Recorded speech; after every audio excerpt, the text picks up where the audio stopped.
todos, muy buen día o buenas tardes, depende del lugar en donde nos vean. Muchas gracias por estar aquí con nosotros y compartir pues este largo día, una gran jornada de trabajo en donde en esta mesa que me toca moderar vamos a hablar sobre el estado de preservación de los archivos sonoros en Iberoamérica como parte de la segunda reunión internacional de la RIPDASA.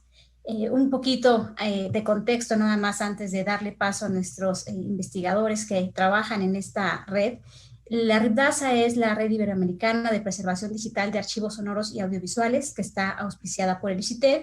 Y bueno, en esta red lo que nosotros hacemos es contribuir de manera constante para poder diagnosticar cuál es el estado de la preservación actual de los archivos sonoros y audiovisuales y no solamente diagnosticar, sino poder poner acciones que nos permitan pues llevar a cabo la preservación a largo plazo.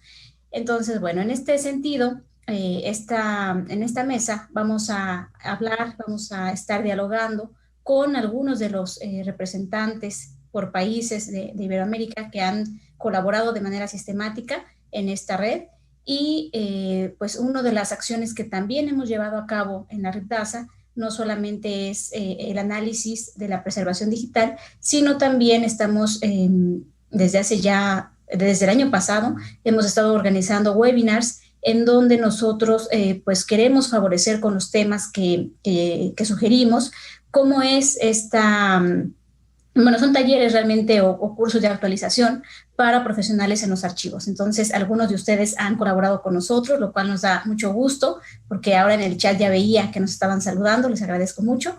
Y para empezar con nuestra mesa, le doy la palabra a la maestra Pamela Wisner, quien ella nos estará hablando justamente sobre la experiencia de los webinars. Adelante, Pam. Muchísimas gracias, Gina, por la presentación. Gracias a RTBC por la organización de este evento. Agradezco también a Perla Olivia Rodríguez por muchos meses, bueno, ya 2 años de colaboración en el trabajo de los webinarios. Y en el día de hoy les voy a presentar un poco el recuento de qué es lo que hemos estado haciendo y los resultados del webinario hasta el día de hoy. Quería también mencionar que nosotros como compañía ABP estamos siempre muy contentos de colaborar y ser parte de esta iniciativa, específicamente de los webinarios, pero en general de la red de RIPDASA. Quería comentar en primer lugar cuáles eran los objetivos o cuáles son los objetivos que tenemos con el programa de webinarios. Desde el inicio de la RIPDASA nosotros teníamos muy claro que parte importante de la red era esta área educativa. Por el conocimiento que tenemos nosotros de los archivos, bueno, por nuestra propia experiencia, teníamos una idea de cuáles eran las áreas en donde nos queríamos enfocar. Entonces, desde el inicio de la red comenzamos con la organización de estos programas. En primer lugar, queríamos compartir conocimiento y experiencia desde nuestros propios archivos, queríamos ofrecer la voz a los profesionales de nuestra área, pero en nuestra propia región, y ofrecer un lugar una especie de foro en donde podíamos iniciar conversaciones en torno a las problemáticas comunes que hay en los archivos en nuestra región. También queríamos obviamente utilizar la tecnología y aprovechar nuestro idioma. Incluso antes de la pandemia estábamos utilizando la tecnología para facilitar la comunicación, dado que obviamente viajar no es una posibilidad para muchos profesionales, y obviamente aprovechar nuestro idioma, ¿no? Ofrecer contenidos también a profesionales de todos los niveles y para organizaciones de todos tipos y tamaños. Eso ha sido desde el inicio parte importante del programa de webinarios. Queremos que el programa de webinarios sea una referencia principal o inicial en el estudio o en el perfeccionamiento del trabajo en archivo. Y además facilitar la construcción de una red de apoyo y profesionales en el área, como les dije, ofrecer un foro de conversación y oportunidad de compartir experiencias. Entonces, en relación al currículum, los temas han sido una mezcla entre preservación digital, pero también preservación de contenidos físicos, de materiales físicos. Sabemos que la digitalización es todavía un asunto pendiente en la región. por lo tanto no queríamos dejar de lado eso y hablar solamente de preservación digital. Por lo tanto, hemos mezclado un poco los temas y hemos tratado de mantener el equilibrio entre ambas temáticas. Y bueno, compartir algunos números sobre algunos resultados del webinario. Tuvimos en el año 2019 697 personas inscritas y eso subió a 1.200, alrededor de 1.200, todavía estamos en proceso de registro para el año 2020, así que estamos muy contentos de que hemos alcanzado a un gran número de profesionales de muchísimos países, como ustedes pueden ver. Y además, diversidad de las organizaciones. Nos pone muy contentos saber que no solamente hay universidades uniéndose y archivos públicos, sino también archivos corporativos, bibliotecas, distintos proveedores de servicios, organizaciones sociales y organizaciones comunitarias. Así es que nos alegra mucho que haya gran diversidad de participación. En términos del acceso a los webinarios, todos los webinarios son grabados. Se pueden acceder a través de la plataforma Aviary, y a través del canal de YouTube de la RIPDASA. Hemos tenido también gran visibilidad desde esta plataforma, en Aviary más de 900 plays, en YouTube más de 400, así es que los invitamos a continuar viendo este material, va a quedar disponible en todo momento, y un llamado a inscribirse para la última sesión, que es el próximo martes, la próxima semana, así que todavía hay tiempo para inscribirse. Va a estar a cargo del doctor Miquel Termens sobre los niveles de preservación digital. Como les comentaba, el acceso a los webinarios está disponible en la plataforma Aviary. Quería destacar que hemos hecho transcripción de todos los webinarios, por lo tanto la búsqueda se ha facilitado muchísimo y además estamos obviamente permitiendo accesibilidad a este contenido. Así es que por favor, los invito a visitar la página web. Y bueno, agradecerle de modo general a todos los presentadores y moderadores que han participado. Todas las personas que han participado de los webinarios han sido voluntarios, así que les agradecemos su tiempo y el esfuerzo para permitir que estos webinarios continúen ocurriendo. Muchísimas gracias a todos ustedes. También mencionar que este año fuimos nominados, fuimos finalistas de uno de los premios de la Digital Preservation Coalition para la categoría específica de educación y comunicaciones. Así es que muy contentos de recibir este honor, y obviamente eso también nos indica que estamos yendo por un buen camino y esperamos continuar en esta dirección. En relación a los próximos pasos para los webinarios, bueno, queremos analizar de manera más específica los resultados, y estamos pensando en una encuesta para obtener un poco más de información a partir de los participantes, de cuál ha sido su experiencia en los webinarios, y a partir de eso obviamente mejorar, tratar de mejorar los aspectos que sean posibles. Estamos ya empezando a planificar la serie del año 2021 y tenemos conciencia de que las necesidades de educación son más profundas en la región, es decir, los webinarios, como les decía, son una oportunidad de tocar temas generales, pero sabemos que la necesidad va más allá de eso. Por lo tanto, estamos buscando colaboración con distintas organizaciones internacionales para entregar programas que sean un poquito más profundos en términos de los contenidos. Y bueno, el desafío en general es tratar de mantener ese equilibrio que hemos tenido en relación a los contenidos, tanto de preservación digital como de digitalización y mantención de colecciones físicas, y como les dije, capacitación, buscar oportunidades para capacitaciones más profundas y específicas. Y evitar duplicación de esfuerzos, porque queremos colaborar con organizaciones internacionales que ya están haciendo trabajo en esta área. Y eso es todo lo que tengo por hoy. Le doy la palabra de vuelta a Georgina. Muchas gracias por escucharme, y bueno, que disfruten el resto. Muchas gracias, Pamela. Gracias por habernos dado este panorama general sobre el trabajo tan intenso que se ha llevado a cabo desde el año pasado, pero bueno, antepasado, con toda la planeación para poder pues hoy pues dar a conocer estos resultados, que me parece muy significativo saber que cada día se van sumando más personas para a esta capacitación que haces mucho énfasis, ¿no? Que es en español, lo cual era algo que hacía falta para los países iberoamericanos, y pues creo que todos nosotros nos vemos beneficiados. Y bueno, pues muchas felicidades también por este reconocimiento que les han hecho, que es fruto de todo el trabajo y también pues es parte de todas las personas que ingresan y que están interesadas en poder capacitarse en estos temas sobre preservación digital. Muchas gracias. Muy bien, bueno, pues después de habernos dado este panorama sobre la capacitación, tengo el gusto de presentar al doctor José Augusto Manis, quien estará hablándonos sobre cómo es la preservación o cuál es el estado de la preservación de los archivos en Brasil. Adelante, doctor. Muchas gracias. Muchas gracias. Yo voy a compartir mi pantalla. Sí. Creo que... Espero que tenga llegado bien para todos. Sí, doctor, se ve muy bien. Sí, ok. Bueno, muchas gracias por la invitación. Es un gran placer estar con todos aquí. Voy a intentar presentar los resultados del trabajo que hicimos en Brasil desde 2019 e 2020. Atualmente, no Brasil, a preservação de acervos culturais e históricos só ocorre devido à ação devota de algumas pessoas responsáveis pela manutenção e conservação desses documentos. Sem a dedicação obstinada, determinada e incondicional dessas pessoas, certamente tudo estaria perdido.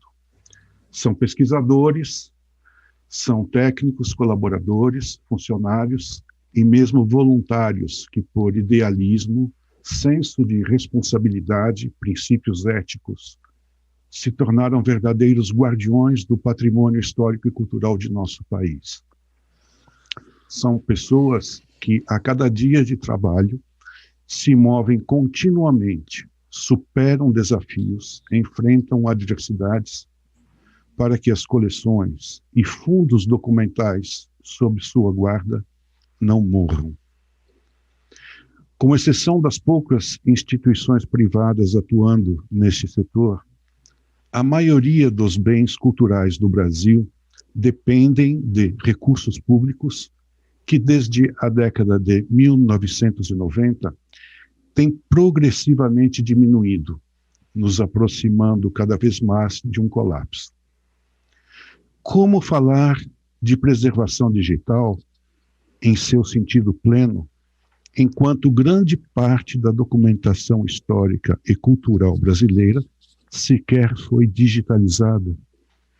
E também grande parte ainda não foi devidamente catalogada?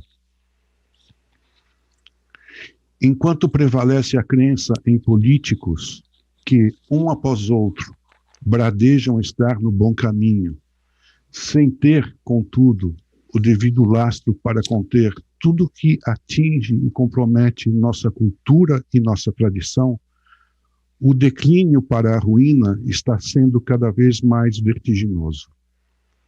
Olhar para os problemas com olhos bandados para não enxergar a calamidade a que se chegou não pode ser outra coisa, senão ignorância de má fé.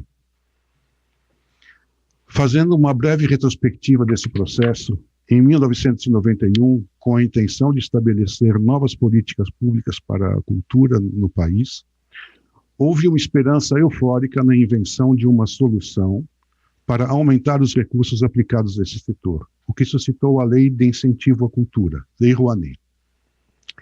Foi então instituído o Programa Nacional de Apoio à Cultura, PRONAC, juntamente a 3 mecanismos que deveriam atuar em sinergia: o Fundo Nacional de Cultura, o Incentivo Fiscal e os Fundos de Investimento Cultural e Artístico, FICART. Porém, o planejado não foi realizado por completo. O Fundo Nacional de Cultura, em princípio e entre outras coisas, deveria estimular projetos de fora do eixo Rio-São Paulo, região privilegiada, e contribuir para a preservação do patrimônio histórico e cultural. O mecanismo concebido de dedução fiscal tinha por objetivo aguçar o empresariado pelo mecenato. E os fundos de investimento artístico, FICART, foram idealizados para projetos com capacidade de retorno comercial aos investidores. Mas o que aconteceu é que os fundos de investimento nunca saíram do papel, O Fundo Nacional de Cultura atualmente não executa despesas diretas, mas somente repasses de dinheiro através de convênios com iniciativas públicas e privadas, de maneira que para os beneficiários diretos, artistas, companhias artísticas, promotores culturais, tudo na cultura passou a depender unicamente do mecenato privado ou patrocínio, com incentivo fiscal. Dessa maneira, o Estado abdicou de sua prerrogativa de zelar pela cultura e conduzir seu desenvolvimento conforme os interesses da comunidade, cuidando para que os beneficiários atendam a todos os segmentos da sociedade. O Estado não fez isso. Não assegurou a manutenção de sua diversidade cultural e a preservação de suas tradições. Com a ausência do Estado no fomento à criação, os artistas buscaram outras soluções. Juntaram-se ao ensino superior, à universidade e à pesquisa, e aliaram criação artística a estudos da arte, documentação, preservação e disseminação em projetos com recursos, com dinheiro de agências de fomento à pesquisa, com fundos de fomento à pesquisa. Já o setor audiovisual, que tem muito mais dinheiro, eles têm 0,5% do PIB, 0,5% do PIB brasileiro, o Produto Interno Bruto, mobilizou-se criando a Agência Nacional de Cinema. Surgiu também o Fundo Setorial de Audiovisual, vinculado ao FCM. Porém, apesar disso tudo, o Fundo Setorial de Audiovisual não tem nenhuma rubrica para manutenção ou preservação do patrimônio audiovisual e dos acervos brasileiros. A promoção e preservação do patrimônio cultural brasileiro tem sido missão do Instituto do Patrimônio Histórico Cultural, uma autarquia federal. Porém, o dinheiro que o Instituto disponibiliza para a preservação efetiva não passa de 0,003% dos gastos públicos da União. É espantoso que um país que se vangloria de suas tradições e riquezas culturais dedique tão pouco àquilo que se orgulha tanto. Ao invés de zelar pela preservação e manutenção de suas riquezas culturais, no Brasil, os governantes têm lavado as mãos, entregando indefinidamente seu patrimônio a quem interessar possa. O nosso levantamento realizado aqui constituiu um questionário que tivemos que reelaborar por conta da indisponibilidade e das condições precárias das instituições. Mudamos a estratégia do questionário para poder chegar a um caráter mais prático, com 70% de instituições públicas, 24% do domínio privado e 7% misto. 50% de nossas instituições estão em universidade. 25% são instituições de promoção e desenvolvimento cultural, 16 pessoas físicas e 3% de organizadores privados. O cenário cultural agora é que a maior parte da documentação não precisa ser catalogada e digitalizada. E as medidas e estratégias de apoio ao patrimônio têm sido raras e incipientes. Obrigado.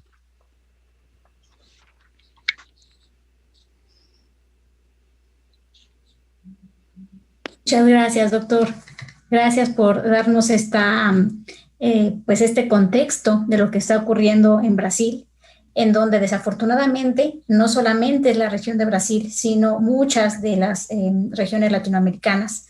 No hay el presupuesto suficiente para generar acciones que permitan la preservación, la catalogación, la digitalización de nuestros archivos. Y como usted lo dice, estos guardianes son quienes muchas veces están en busca de poder ver qué otros fondos, de qué otra manera se puede rescatar pues estos archivos y bueno, si no fueran por estos guardianes, que muchos de ellos están aquí en este encuentro, pues la preservación de nuestros archivos no sabemos en qué lugar estaría, o a lo mejor sí, y sería un lugar aterrador. Muchas gracias, doctor. Muy bien, bueno, entonces vamos a continuar con nuestro siguiente participante, que es el doctor José Ignacio Miró de España, quien también nos va a dar un panorama sobre la situación en España. Adelante, doctor, por favor.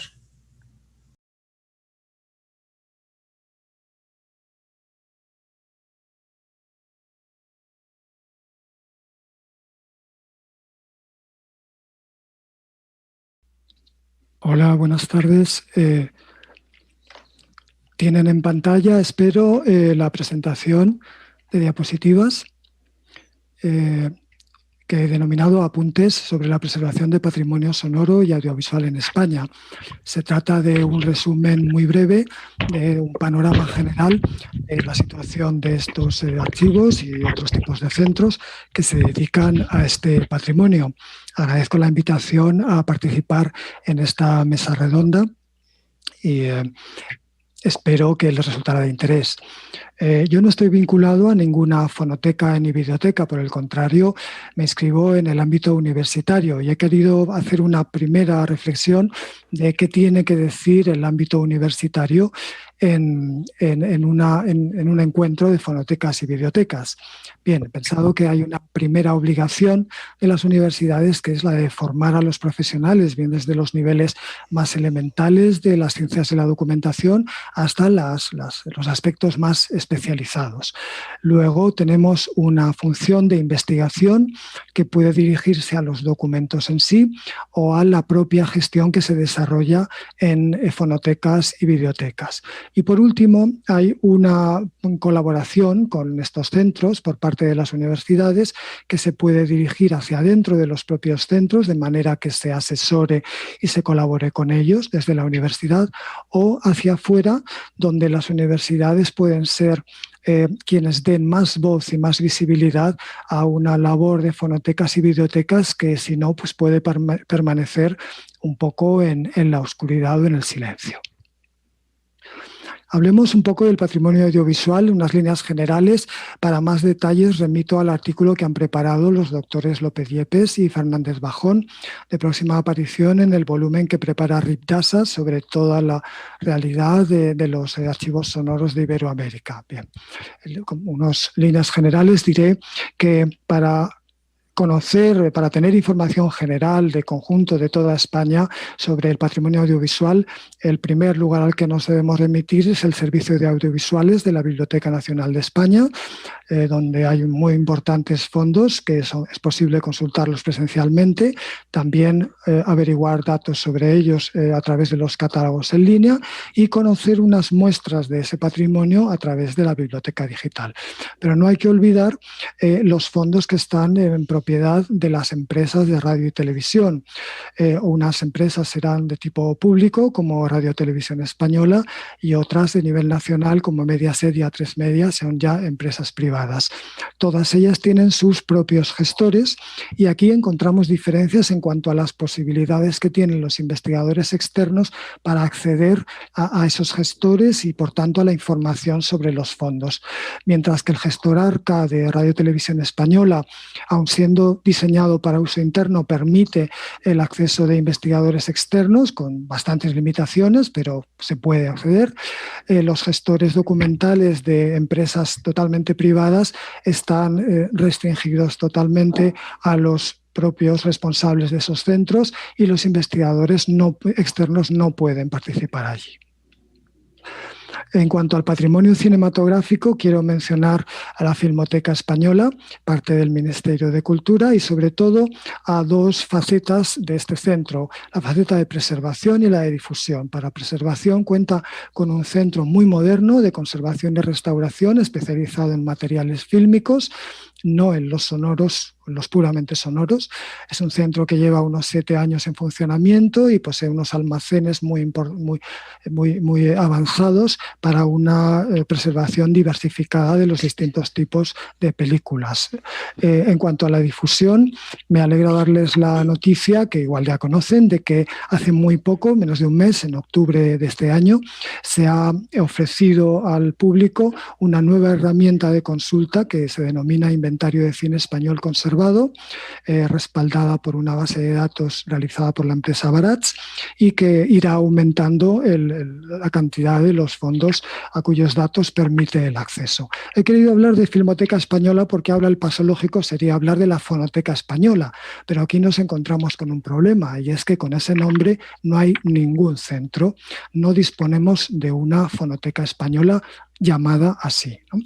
Les remito, para más información sobre todo este tema del patrimonio sonoro, al artículo que hemos publicado este verano en la revista Cuadernos de Documentación Multimedia, volumen 31. Bien, no existe una fonoteca española, pero sí, lógicamente, hay centros a nivel de todo el Estado español que nos proporcionan información sobre el patrimonio sonoro. Debemos destacar, en primer lugar, al Servicio de Sonoros, también de la Biblioteca Nacional de España, que, dependiente del mismo departamento que el Servicio de Audiovisuales que antes mencionábamos, pues no nos puede sorprender que tenga una estructura similar y unos medios similares en cuanto a fondos, catálogos en línea y muestras en una biblioteca digital. Pero no hay que olvidar a otros 2 centros, que sobre todo dedicados a la información al público sobre los fondos sonoros. En un caso se trata del Centro de Difusión de las Artes Escénicas y la Música, Centro de Documentación, que ha producido desde hace unos años el Mapa de Patrimonio Musical, una herramienta muy importante, es un proyecto ya consolidado que va por su 3ª edición y que, mediante un filtro para archivos sonoros, nos permite recuperar una información específica sobre estos centros y cada vez más sobre los materiales custodiados en ellos. Esperaríamos algo similar para los fondos sonoros no musicales, y lo tenemos en parte en el Instituto de Patrimonio Cultural de España, que ha dedicado esfuerzos a elaborar un mapa de patrimonio sonoro no musical, así se denomina, pero es un proyecto piloto, un proyecto que duró menos de un año, que tuvo que limitarse por ello a solamente ciertas regiones de España y que está previsto que continúe, pero todos esperamos con impaciencia esta continuación que no acaba de comenzar.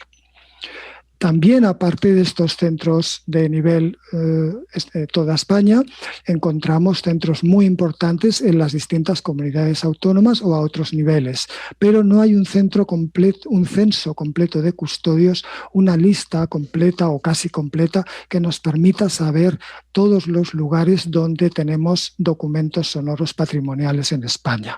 Conocemos bastantes de ellos y hay archivos, bibliotecas, centros de documentación, como cabía esperar, de distintos ámbitos geográficos o temáticos, y también, lo ven al pie de la diapositiva, archivos personales o familiares, colecciones privadas y fondos en poder de asociaciones. Esta diversidad también se encuentra en los foros que existen en España sobre preservación sonora y audiovisual, y quiero destacar el denominado Comisión de Sonoros de la Asociación Española de Documentación Musical. A la izquierda de la diapositiva pueden ver que se repite la variedad de centros que antes comentábamos. En el centro de la diapositiva ven que cada una de esas clases de centro a su vez se diversifica y da lugar a varias subclases, y a la derecha pueden ver el número de representantes que en estos momentos tiene cada una de esas subclases de centros en la comisión. Como se ve, hay una gran diversidad que puede plantear dificultades, pero al mismo tiempo es muy enriquecedora para ver qué diferencias y qué semejanzas hay más allá de los nombres de los centros. Por tanto, resumimos esta presentación diciendo que disponemos de censos incompletos, que en la información que por ahora nos proporcionan muestran una gran diversidad de centros que tienen necesidades similares, como hemos podido comprobar estudiándolos, que disponen de medios en general bastante limitados y que sin embargo tienen que afrontar medidas urgentes para evitar la degradación del patrimonio sonoro y en última instancia su desaparición total. Para estas medidas urgentes resulta fundamental una coordinación entre los centros y entre los responsables de los fondos y es necesario colaborar. Por esto mismo me satisface doblemente estar presente en una iniciativa como este encuentro que trata de la colaboración de centros muy diversos en muy diversos países también. Muchas gracias. Gracias sobre todo a los organizadores del encuentro, a los doctores Rodríguez de Sen, Fernández Bajón y López Yepes, al Centro de Documentación de las Artes Escénicas y de la Música, porque ha aportado datos muy importantes sobre centros en España para la base de datos de RIPDASA, a la Comisión de Sonoros de AEDOM y a todos ustedes asistentes a esta presentación. Un saludo.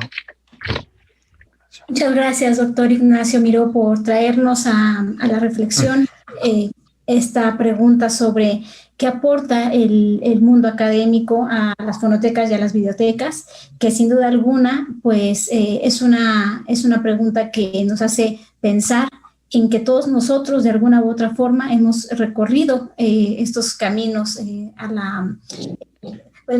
los diferentes centros que hay en todo el mundo que hablan justamente sobre temáticas en el ámbito de las fonotecas, de las bibliotecas, de la preservación. Y bueno, sin estos centros, evidentemente, pues no habría esta continuidad y este gusto por la preservación digital. Muchas gracias, doctor. Gracias. Bueno, estamos teniendo algunas preguntas de nuestros asistentes, las cuales las vamos a hacer al final de las aportaciones de todos nuestros participantes. Y muchas gracias por eso. Continuamos, por favor, con la presentación del maestro Alejandro Cornejo de Perú. Adelante, maestro, bienvenido.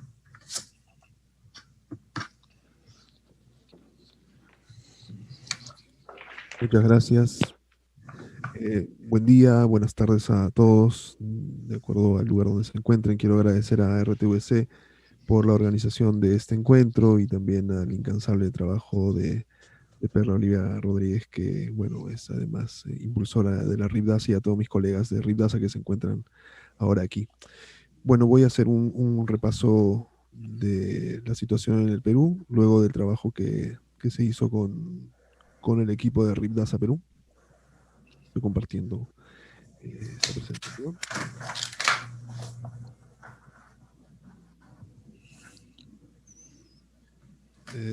Ok. Se logra ver, ¿verdad? Sí. Sí, se ve muy bien. Muy bien. Bueno, los archivos sonoros y audiovisuales del Perú son variados y con diferentes temáticas. Se encuentran en el espacio público, privado, presentan características disímiles entre sí al respecto de las estrategias que puedan tener al respecto de la conservación y preservación de sus colecciones.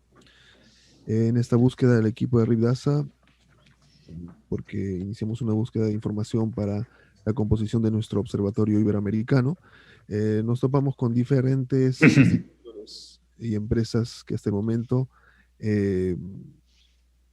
bueno, fueron otorgando algún tipo de información.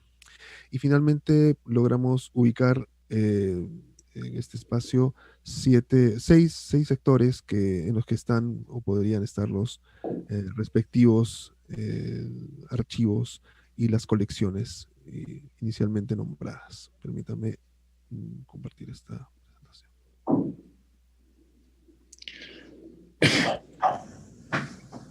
En el primer sector se encuentran las universidades y centros de estudios públicos y privados, donde existen instituciones, por ejemplo, como el de la Pontificia Universidad Católica del Perú, que han trabajado desde hace tiempo de manera óptima el desarrollo de sus archivos. También existen otro tipo de instituciones, como el Centro de Documentación de la Dirección de Investigación de la Escuela Nacional del Folclor José María Arguedas, que también tiene un trabajo dedicado al respecto de sus colecciones. Estos casos son ejemplos y excepciones en el ámbito educativo, que es bastante extendido en el Perú, que tenemos centenares de universidades e instituciones educativas que son poseedoras de archivos audiovisuales y sonoros, sin tratamiento alguno. Otro sector muy importante y expandido en todo el país es el asociado a la Iglesia Católica, al espacio eclesiástico, una institución, como se sabe, con arraigo histórico desde la fundación de la República y poseedores de archivos principalmente de papel, pero que también evidencian la posesión de un número indeterminado de documentos audiovisuales, dispersos en archivos regionales, conventos, iglesias, parroquias, que en muchos casos son custodiados por párrocos, que a su vez son únicos conocedores de los detalles de estas colecciones. A este sector se podría incluir también el de las organizaciones no gubernamentales, muchas de ellas asociadas a su interés cultural, patrimonio de salud, educación o desarrollo sostenible, que han generado por decenios documentos sonoros y audiovisuales en las regiones donde normalmente se desempeña. Ahí tenemos algunos ejemplos también como las ONGs que denominamos, que trabajan en su propósito específico. En un tercer sector se puede ver claramente identificado, en el que se incluyen los medios de comunicación privados, poseedores de grandes cantidades de documentos en diferentes fuentes. Y si bien algunos medios han desarrollado prácticas de preservación con espacios y tecnología idónea, estos archivos se ocupan principalmente de atender los contenidos que les son útiles en su producción diaria, en cada medio de comunicación, sin permitir el acceso público, por ejemplo, a sus colecciones. Es importante destacar que esas colecciones se encuentran en su mayoría en Lima, en la capital, siendo un número minoritario ante las más de 5.700 emisoras de radio que existen en el país y más de 2.000 estaciones de televisión. Un universo seguro paralelo a este que requiere una profunda y amplia investigación. Un cuarto sector sería el asociado a las instituciones no dependientes del Ministerio de Cultura, que son los ministerios, municipios, gobiernos regionales, el Congreso de la República, entre otros. Las instituciones no evidencian proyectos de preservación y en muchos casos no poseen un inventario de sus archivos. Un ejemplo puede ser el archivo del Congreso de la República, poseedor de un material muy rico, material audiovisual de gran importancia en la historia política del siglo XX aquí en el Perú. Un quinto sector, identificando a las instituciones que tienen cierta vinculación con el Ministerio de Cultura o dependencia de él, por último, como patronatos o direcciones desconcentradas, como es el ejemplo de los museos, aquí representados por el Archivo del Arte Peruano del Mali, y la Dirección del Audiovisual y Fonografía o Nuevos Medios, que es denominado DAFO. Ambas instituciones declararon su información en el Observatorio de Ribdaza y dijeron poseer documentos sonoros y audiovisuales de gran valor. El último sector, pero no por esto el menos importante, es el sector que probablemente posee las colecciones más numerosas de documentos. Este grupo está compuesto por el Archivo General de la Nación, la Biblioteca Nacional y el Instituto de Radio y Televisión IRTP, una triada que muy bien podría ser hoy en día el Archivo Nacional Sonoro y Audiovisual del Perú, o por lo menos establecer las bases de este. Estas tres instituciones tienen archivos muy bien documentados y en óptimo estado de conservación, sin que esto signifique que no posean documentos en riesgo, lógicamente. Además, han implementado algún tipo de estrategia para la preservación de sus acervos, resaltando el proyecto de mejoramiento del servicio de documentación audiovisual y fonográfico del IRTP, un ambicioso proyecto que desde el 2012 se ha desarrollado en el marco de la Televisión y Radio Nacional. Este proyecto incluye la construcción de un local de almacenamiento físico de archivos climatizados y con aislamiento electromagnético, un programa de restauración y migración digital, además de un programa de tratamiento documental. Todo un gran proyecto que conoceremos seguro en el paso del tiempo y con los representantes de esta institución. Este en general es un breve resumen de los hallazgos realizados en el Perú en el proceso de identificación de los archivos sonoros y audiovisuales para su presencia en el Observatorio Iberoamericano, principalmente con esta intención. La búsqueda, de hecho, no tuvo una respuesta 100% asertiva y solo recibió la información de 3 instituciones, DAFO, Mali y Asimtría, que es esta institución asociada al arte y la cultura. Se encontraron dificultades de orden principalmente burocráticos para contactar con los responsables de los archivos, así como un deficiente o nulo feedback de parte de las instituciones.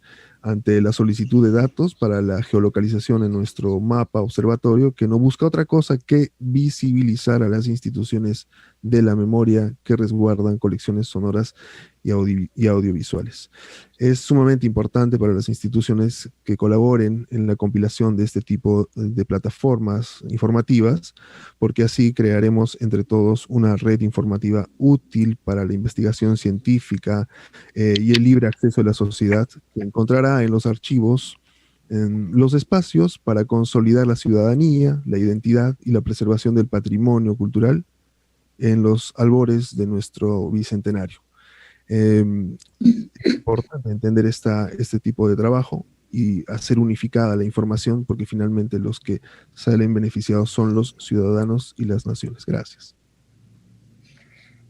Muchas gracias, maestro, por su intervención. Sin duda es cierto lo que menciona. El objetivo que ha tenido la RIBDASA con el observatorio que ha llevado a cabo es nada más hacer visible todo el patrimonio, todos los archivos que hay en Iberoamérica, y me parece importante hacer la invitación en este espacio para que las instituciones, quienes no han participado, quienes por alguna u otra manera no nos han ayudado a contestar estos cuestionarios que se les han mandado, creo que sirva este encuentro para hacerles saber que es muy importante que ellos estén ahí, que permanezcan en este observatorio, porque es parte del patrimonio de las naciones. Y bueno, desafortunadamente, como usted lo menciona, nos hemos dado cuenta, usted lo ha hecho énfasis en esto, que en algunos casos pues no hay inventarios. Entonces, este tipo de acciones que se hacen en la RIBDASA sirven justamente para eso, para visibilizar qué es lo que está pasando en la región, y entonces en conjunto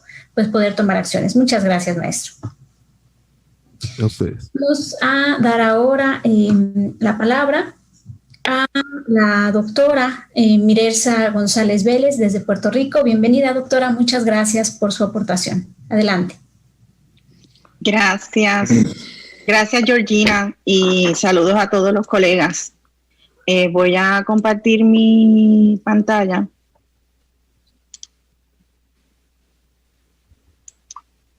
¿La están observando? Sí, sí. Muy bien. No. Quisiera... ¿No se observa? Yo sí lo estoy viendo. Sí, sí. Bueno, voy a comenzar primero que nada agradeciendo a la doctora Perla Olivia Rodríguez por permitirnos participar desde Puerto Rico en la experiencia de la RIDAPSA, a RTBC por la invitación de hoy. Reciban mis deseos de salud para ustedes y todas sus familias. Como muy bien dijo Georgina, soy Mirelsa González Vélez, investigadora de la Universidad de Puerto Rico, y quiero iniciar mi presentación agradeciendo la oportunidad que ustedes, colegas de RIDAPSA, han dado a los investigadores, archivistas, bibliotecarios y profesionales dedicados al estudio, preservación y conservación del acervo audiovisual en Puerto Rico para participar de esta red. También quiero reconocer al equipo de investigadores que junto a mí gestionan el proyecto de documentar y estudiar el estado de la situación del patrimonio sonoro y de imágenes puertorriqueño. Ellos son la profesora Hilda Teresa Ayala, directora del Archivo General de Puerto Rico, y los doctores Naya Ríos Villarini y Jorge Santiago Pintor de la Universidad de Puerto Rico, quienes nos acompañan como parte de la audiencia de nuestro encuentro hoy. En la región del Caribe, en Puerto Rico particularmente, se han documentado acervos sonoros y audiovisuales únicos, con soportes que datan de los primeros años del siglo XX.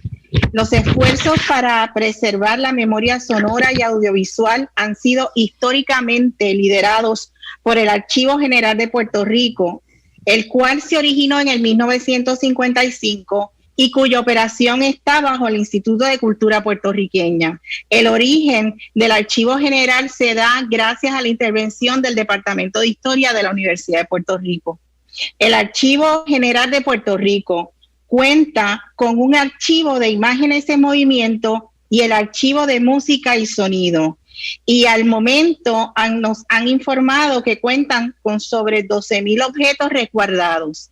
Información adicional sobre el inventario de objetos del archivo está presente en el capítulo que hemos presentado como parte del estado de situación que va a ser publicado por RIDAPSA.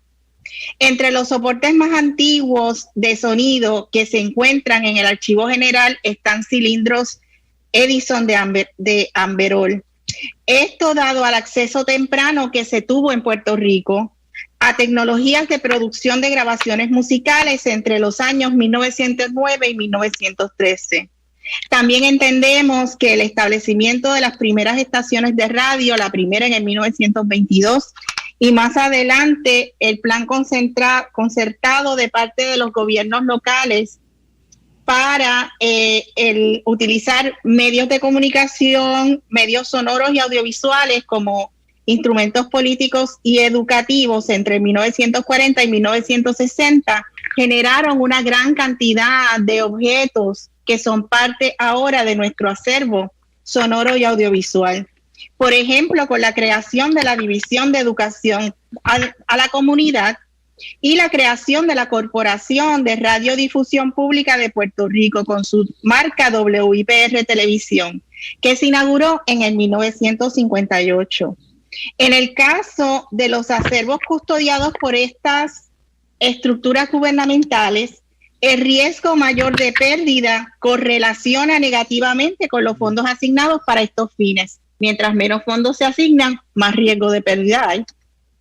Esto incluye el financiamiento de recursos humanos diestro y preparado. Los esfuerzos iniciales de preservación han sido orientados a la digitalización de los acervos con los riesgos que esto implica. Y aquí estoy compartiendo dos direcciones electrónicas de páginas web donde se puede accesar a unos inventarios de estos materiales que han sido digitalizados. Evidentemente no se han digitalizado los 12,000 objetos que nos informa el Archivo General que tiene en su poder, pero al menos hay un inventario hecho de una selección de materiales y los mismos se pueden acceder en estas direcciones electrónicas. Al presente, estos esfuerzos de digitalización están manejando las dificultades que generan la carencia de metadata confiable, aspectos de derechos de autor y herramientas de divulgación para el acceso abierto para usuarios. La profesora y licenciada Hilda Teresa Ayala, que es directora del Archivo General y que es parte de nuestro grupo de trabajo, está también hoy con nosotros como asistente. Ha estado trabajando activamente desde que inició en su puesto para también allegar fondos externos, fondos de instituciones que no son el gobierno de Puerto Rico para apoyar estos esfuerzos de digitalización. Les comparto que en nuestro esfuerzo para trabajar un proyecto más comprensivo sobre el acervo sonoro y audiovisual puertorriqueño, nuestro grupo de trabajo estuvo trabajando con otros archivos y repositorios de imágenes y sonidos que hay en la isla. Un ejercicio inicial nos ha demostrado que hay una cantidad significativa de instituciones de la memoria sonora y audiovisual cuyas estructuras corresponden a la tipología que ya ustedes han identificado, RIDAPSA ha identificado, ¿verdad? Y que algunos de nuestros colegas que han hecho su presentación ya también han abordado. Universidades, fundaciones, organizaciones culturales, corporaciones de radio y televisión privadas, archivos y organizaciones comunitarias, bibliotecas y museos, entre otros. Por ejemplo, y aquí quiero darle un ejemplo de esas otras instituciones, la Fundación Luis Muñoz Marín o la Fundación Rafael Hernández Colón, que preservan el acervo sonoro y audiovisual de dos ex gobernadores de Puerto Rico, el archivo del Coro de Niños de San Juan, que es un archivo digital. El Coro de Niños de San Juan es una agrupación musical muy destacada puertorriqueña. O en el caso de los archivos universitarios, con la experiencia de Radio Universidad de Puerto Rico. También les quería compartir los proyectos de los archivos comunitarios, ¿verdad?, que representan de alguna manera comunidades marginadas. Algunos de estos, y es lo que quiero compartir con ustedes hoy, están en un espacio que parece ser multiuso. Son archivos que funcionan igual como radios comunitarias, como espacios de repositorio, como áreas de galería o como áreas de lo que nosotros le llamamos turismo cultural. Entonces, estos repositorios y archivos comunitarios también, de alguna manera, hacen un trabajo de levantar y preservar el archivo, los acervos audiovisuales y sonoros puertorriqueños. Orientados por la iniciativa de RIDAPSA, nosotros iniciamos un proceso para explorar cuál era el estado de la situación de estos otros archivos, ¿verdad?, en conjunto con la información que ya tenemos sobre los archivos que están bajo el gobierno de Puerto Rico. Iniciamos el proceso desarrollando un cuestionario sencillo que tengo aquí un enlace, no sé si pueden ver el diseño de ese cuestionario. Se trabajó como un cuestionario en formato de formulario web, y a la luz del ejercicio que hicimos con estos archivos más pequeños, pudimos identificar y desarrollar un estudio panorámico que identificó riesgos de pérdida y grados de afectación de los objetos y soportes magnéticos, radiofónicos, fílmicos, televisivos y digitales custodiados por estos archivos. Indudablemente, la ubicación geográfica de la isla hace de los desastres naturales uno de los principales factores que inciden en el riesgo de su pérdida. Resultados preliminares, que son los que estoy presentando, y no voy a entrar en detalle en ellos porque están detallados también en el capítulo que presentamos en el libro, y eventualmente vamos a subir este mes a el observatorio, a la página web del observatorio. Nos indican que hay varios factores que inciden en el riesgo de pérdida, ¿verdad? Falta de apoyo de recursos humanos, falta de tecnologías e infraestructuras necesarias para preservación, y evidentemente la carencia de presupuestos recurrentes que apoyen nuestros esfuerzos. La transferencia de contenidos en soportes analógicos a digital prevalece como método de preservación. Por otro lado, nuevos contenidos ya se originan de manera digital, lo que implica que hay un crecimiento exponencial de estos objetos, y eso se convierte en un peso adicional para estos archivos. Voy a... ¿Te quedaría un minuto, doctora? Sí. Ya estoy terminando, muchas gracias. Estos son algunos de los resultados que nosotros con los que hemos estado trabajando, y tenemos el interés y el objetivo de que al final de este mes de noviembre, como dije ahorita, parte de la información que hemos ido levantando pueda ser parte del observatorio de RIDAPSA. Finalmente, en Puerto Rico, al igual que en Iberoamérica, las instituciones de la memoria sonora y audiovisual experimentan una reducción significativa de recursos humanos diestros para el manejo efectivo de las colecciones. A pesar de que se experimenta una mayor valorización de nuestros acervos y con ello el interés de las comunidades en aportar a su preservación desde la experiencia del voluntariado, lo cierto es que se necesita conocimiento y dominio de las nuevas tecnologías, así como el manejo de prácticas archivísticas efectivas a modo de garantizar la preservación de la mayor cantidad de contenidos en resguardo.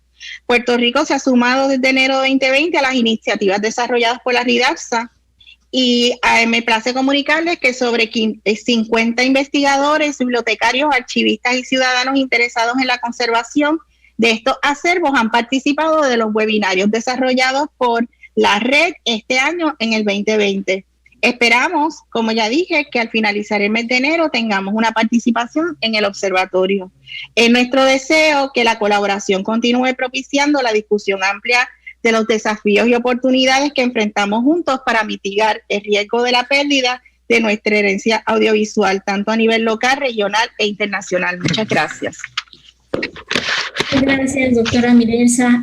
Agradecemos también desde la RIDASA que se hayan sumado en Puerto Rico, que nos hacía falta ese país para poder también conocer la región, lo que ocurre en Centroamérica, y como usted dice, pone énfasis en la importancia de poder geolocalizar dónde están nuestros archivos, porque depende de la región, pues tenemos que tomar en cuenta también los tipos de desastres naturales que se dan. Muchas veces estos desastres naturales son los que hacen que pues haya una pérdida significativa y que entonces pues ya no haya remedio. Por lo tanto, bueno, nuevamente la invitación a que los participantes, los asistentes a este encuentro puedan visitar nuestro observatorio para que pues también conozcan las condiciones geográficas del lugar en el que se encuentran los archivos. Muchas gracias, doctora. Vamos a darle paso al maestro Mateo Manfredi, quien desde Ecuador nos va a hablar sobre los archivos de la región. Adelante, maestro. Perfecto. Muy buenas tardes a todos, muy buenos días. Para mí es un gusto y un placer estar con ustedes. Hace un año estamos todos en Ciudad de México. Parece mentira que nos hemos tenido que enfrentar a todas estas dificultades debido al COVID, pero bueno, hay que aprovechar de las tecnologías en la medida que nos puedan permitir estas ocasiones de confrontación y de seguir con nuestro sobre los archivos audiovisuales y sonoros de la región.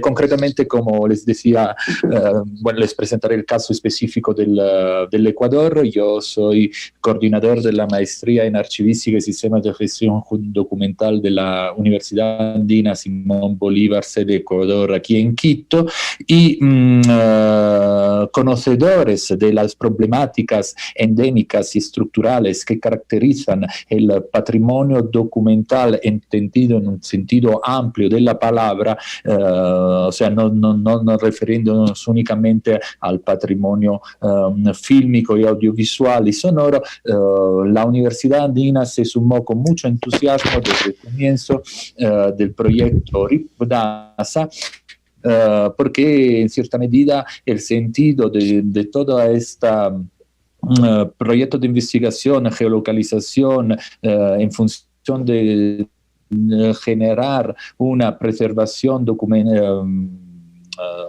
una preservación digital para los fondos documentales, audiovisuales y sonoros, entra con nuestros objetivos académicos de incidir en cierta medida en la realidad social ecuatoriana, que está caracterizada como muchos otros países latinoamericanos por faltas de políticas públicas en tema de gestión documental y de preservación documental en sentido amplio de la palabra. Entonces, bueno, así dicho genéricamente, me parece justo entrar un poquito más en el detalle de cuáles son esos problemas endémicos que hemos podido ir encontrando y definiendo poco a poco que hemos procedido con nuestra investigación.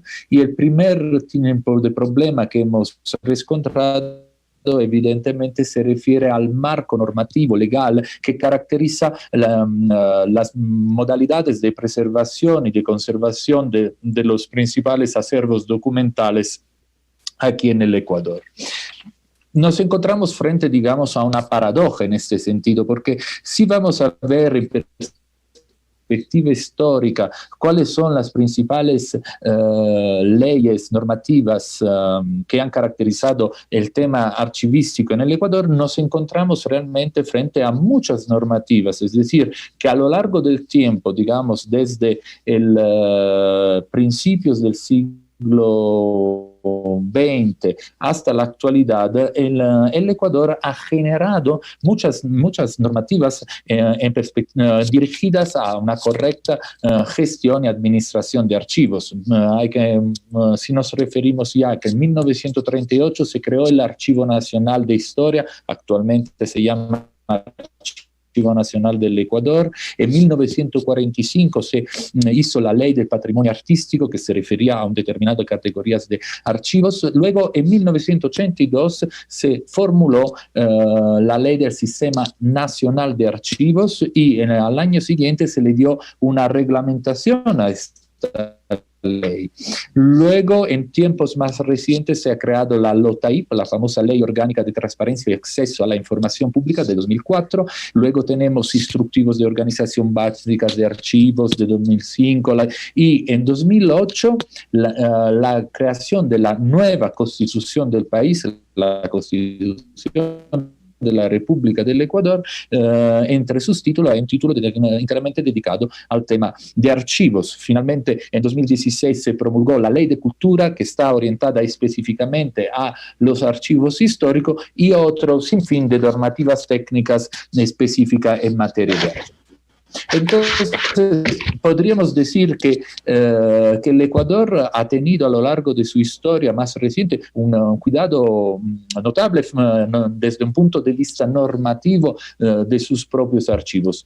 Pero, lamentablemente, esta legislación está caracterizada por muchas fallas y muchas contradicciones que hasta dificultan definir la titularidad de algunos archivos, si son públicos, si son privados, a quién se refieren, etcétera, etcétera. ¿Por qué nos encontramos frente a esta situación? Básicamente porque son legislaciones que se han ido sumando en el tiempo, solapando, creando esta dificultad normativa de entender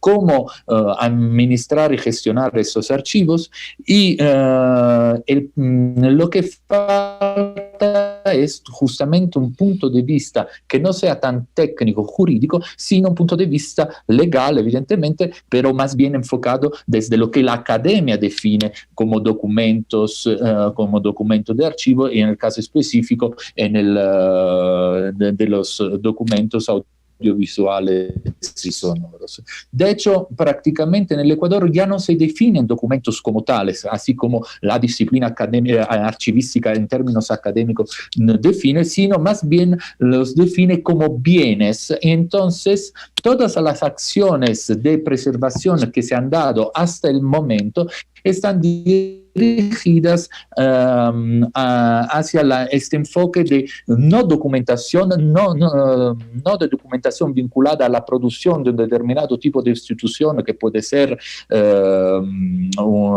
instituciones radiofónicas, de televisiones públicas o privadas, etcétera, etcétera, pero más bien como bienes documentales, bienes patrimoniales.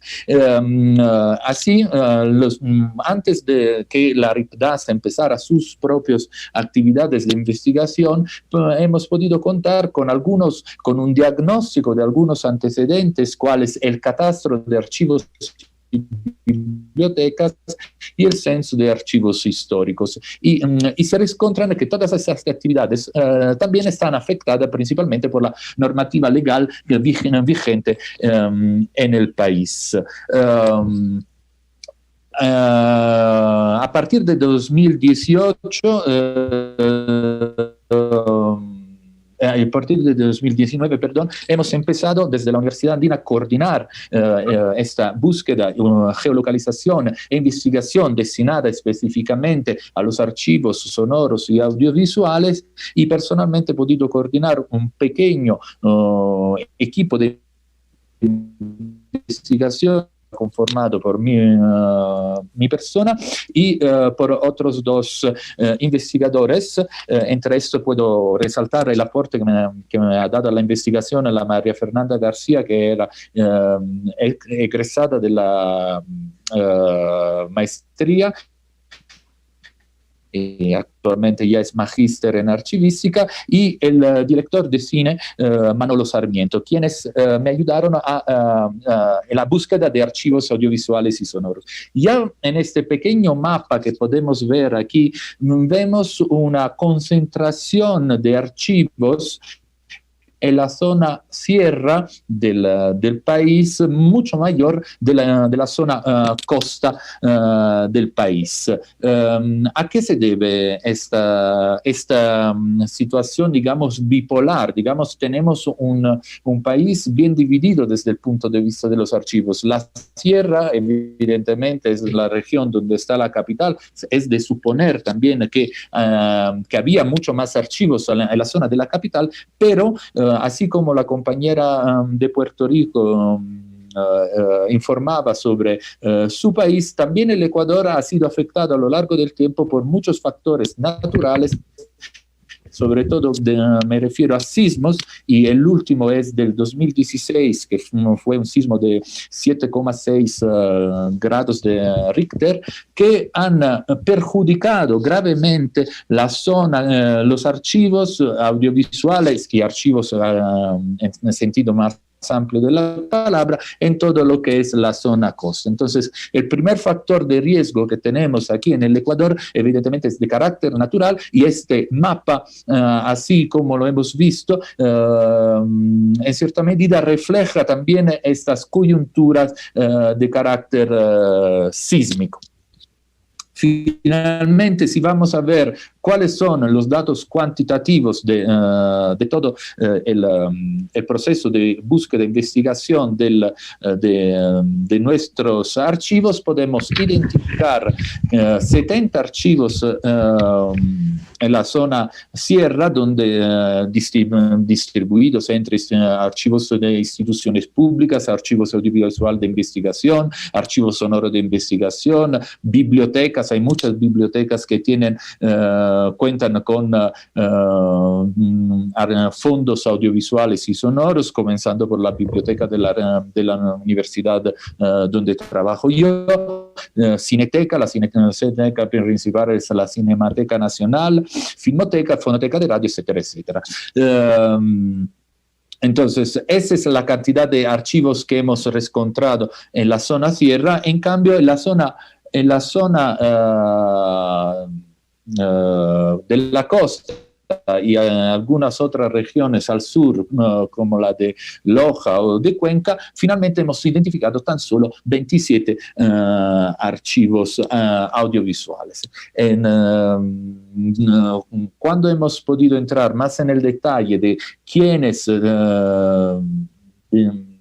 tienen respaldo digital de la documentación producida, básicamente hemos podido encontrar que un 60% de los archivos e instituciones sí tienen respaldo digital de la documentación audiovisual y sonora. Pero eso no quiere decir que tengan políticas de preservación digital dentro de la institución. Entonces, tener simplemente respaldo no es una garantía de que se haga preservación digital. Por otro lado, como han podido ver en el listado de las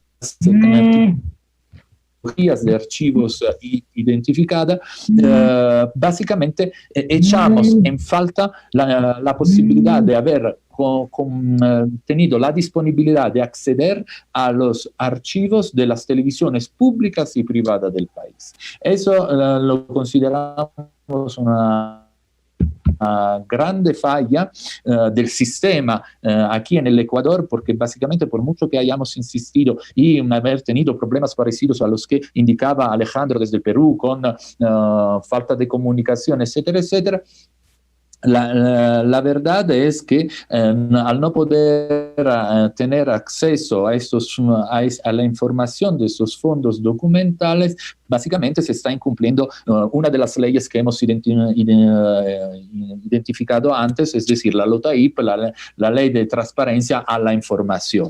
Entonces, hay un uso todavía particularístico de determinados tipos de archivos que impiden un acceso y una transparencia y nos impiden en cierta medida también tener un diagnóstico más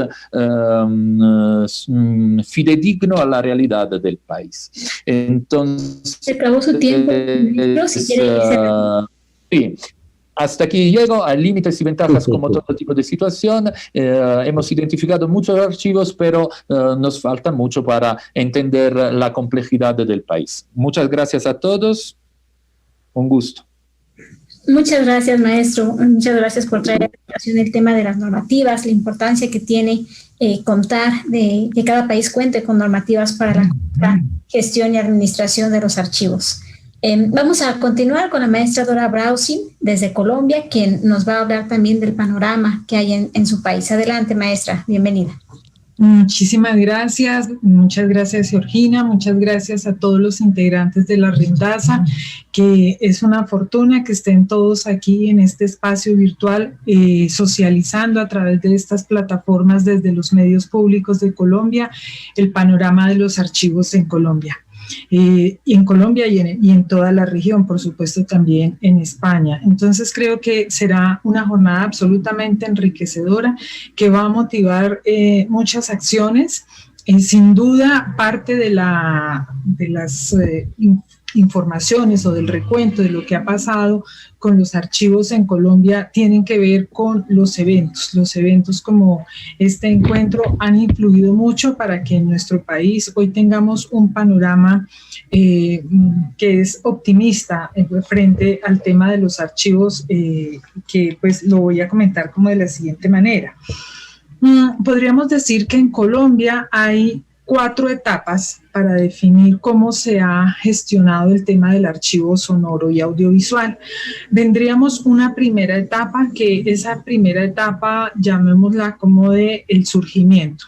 Surgen los archivos y surgen en términos de hay unos objetos, se guardan unos objetos que se consideran valiosos. ¿Qué son esos objetos? Son unas cintas, son unos discos, son unos acetatos, son elementos que hacen parte de casas disqueras, de emisoras, de productoras o empresas que tienen que ver con el cine, de las primeras empresas de televisión que tenemos en nuestro país, también de investigadores de universidades. Entonces, todos de alguna manera comienzan a considerar que este contenido, este documento es importante, hay que guardarlo y hay que mantenerlo en el tiempo, ¿cierto? Con unas condiciones que en ese momento se consideraban eran las necesarias de preservación. De esa manera, entonces, digamos que tenemos principios del siglo XX hacia mediados de los años 50. Hacia mediados de los años 50 ya comienza en nuestro país a hacerse preguntas sobre las maneras más idóneas de preservar, sobre cómo catalogar y sobre cómo llevar técnicamente esos archivos. Esa actividad, podríamos decir, se extiende un poco hacia los años 80, ya después de los 80, hacia más o menos 2010, tendríamos como una tercera etapa, y en esa tercera etapa vendríamos ya ante todo muy liderados por el tema de las bibliotecas. En nuestro país las bibliotecas jugaron un rol muy importante. Digamos que en las etapas anteriores tenían un rol muy importante, por ejemplo, los que tenían archivos fílmicos, y nacen organizaciones de archivos fílmicos, y digamos que ellos siembran las bases para la construcción de esta memoria sonora y audiovisual que hay en el país. Años siguientes, digamos, las bibliotecas juegan un rol vital, porque desde las bibliotecas comienzan a generarse documentos, manuales, cartillas que explican cómo hacer la catalogación y cómo conservar los documentos sonoros y los documentos audiovisuales, también apoyados por algunas universidades. Y viene ya, digamos que después del 2010, otra etapa que llamaríamos la etapa de la digitalización. En esa etapa de la digitalización, entonces, ante todo, las empresas que tienen que ver con radio, con televisión, por supuesto, los que tienen archivos fílmicos comienzan a hacer la pregunta, ¿y qué vamos a hacer con toda esta cantidad de documentos? Está todo el discurso pues de que estamos en la era digital, por lo tanto hay que hacer la migración a digital, y se comienzan a hacer como migraciones dependiendo de los recursos de cada entidad, algunos en grandes volúmenes, otros en menos volúmenes, pero podríamos decir que hoy en Colombia muchas instituciones, tanto públicas y privadas, han hecho migración a formatos digitales. En ese ejercicio de digitalización ocurrió que pues surgieron muchas preguntas, ¿no? Las naturales, ¿qué se va a digitalizar? Y si se va a digitalizar en términos de que ya está agotado el soporte, que va a desaparecer el soporte o el equipo de reproducción, o se va a digitalizar en términos de que el documento es muy importante o muy relevante, o se va a digitalizar en términos de que tenemos claridad sobre los derechos de autor. Muchos se hicieron esas preguntas, otros no se hicieron esas preguntas. Y digamos que de ese ejercicio muchas entidades han terminado con una gran cantidad de documentos digitalizados. Esa digitalización, digamos que si la miramos en conjunto en el país, termina siendo masiva. Unas entidades lo hicieron en grandes cantidades, otras no tanto, pero si hacemos la sumatoria hay una especie de digitalización masiva en nuestro país desde diferentes perspectivas. Esa cantidad de digitalización abre la pregunta, bueno, ¿y el acceso? ¿Cómo accede la gente a los documentos? El acceso pues pasa por diferentes elementos, uno que tiene que ver con la catalogación, otro que tiene que ver con los derechos de autor, otro que tiene que ver con las plataformas que se disponen para poder garantizar el acceso a esos contenidos, otro que tiene que ver con la posibilidad de difundir y contarle a los ciudadanos que esos documentos existen y que están para su consulta.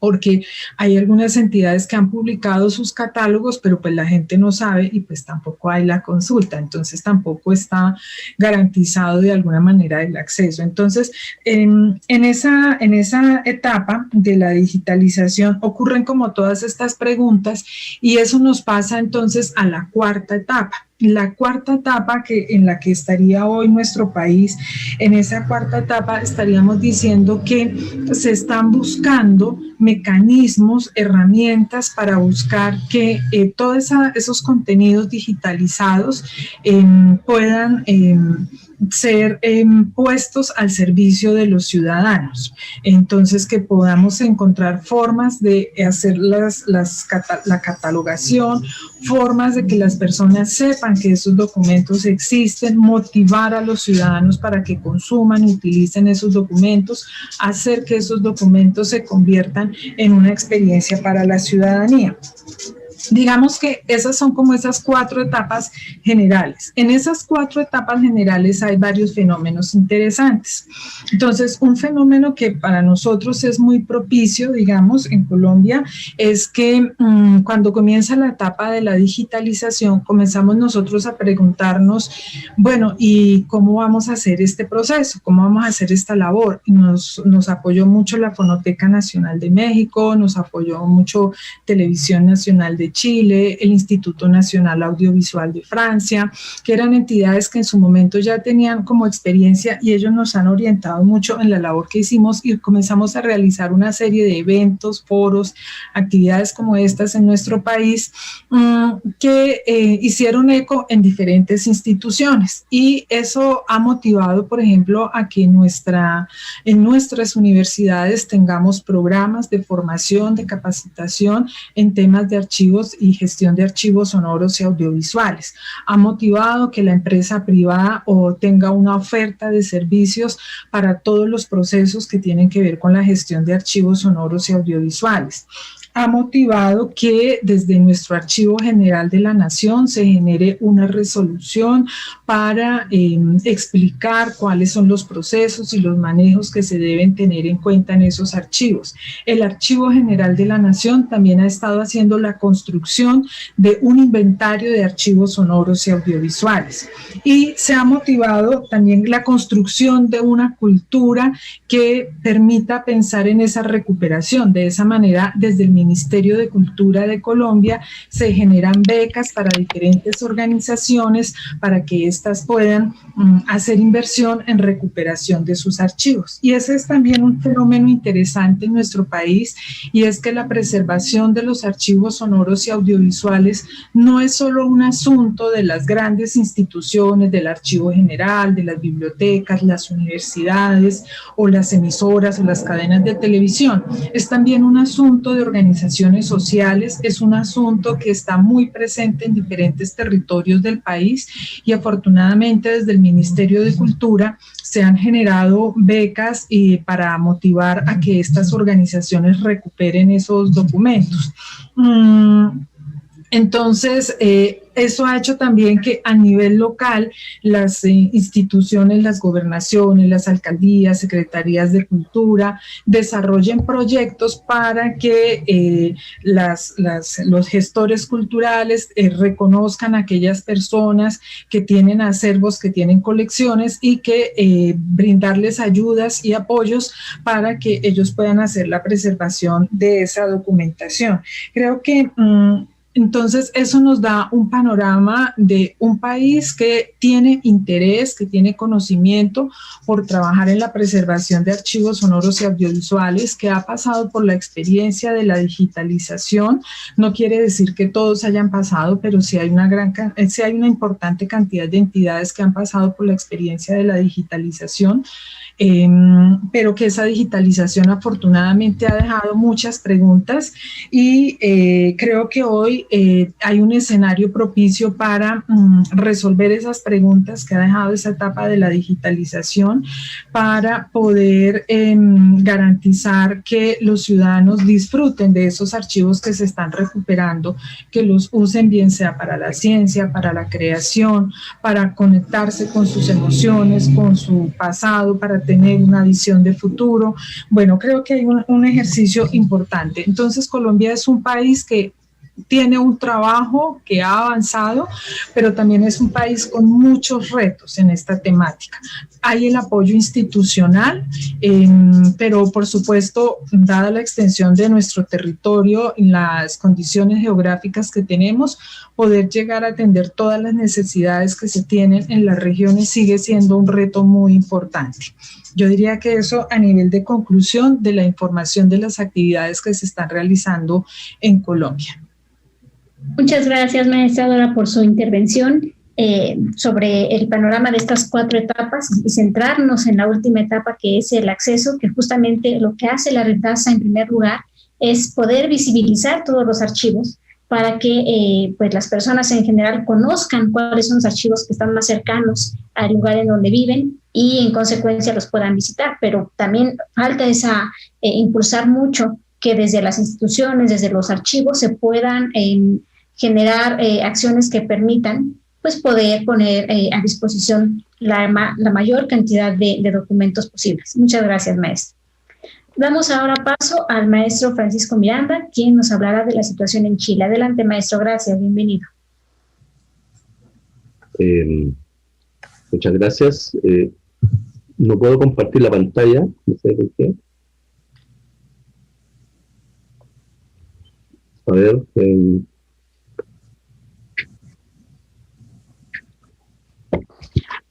Bueno, ahí sí. Por alguna razón no puedo compartir la pantalla, pero voy a iniciar mi presentación indicando que ahí voy a insistir ahí.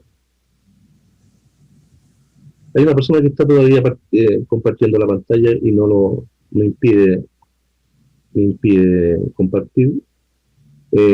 Bueno, en primer lugar quiero decir que Chile es un país que está en el inicio de una cultura de la preservación, y por lo tanto los resultados, ¿no es cierto?, que pudimos obtener acá preliminarmente en esta primera etapa de la investigación, nos dan cuenta de una diversidad más o menos importante de estilos de administración, de diferencias de protocolos, de acceso, y obviamente diferentes miradas que podríamos definir de administración.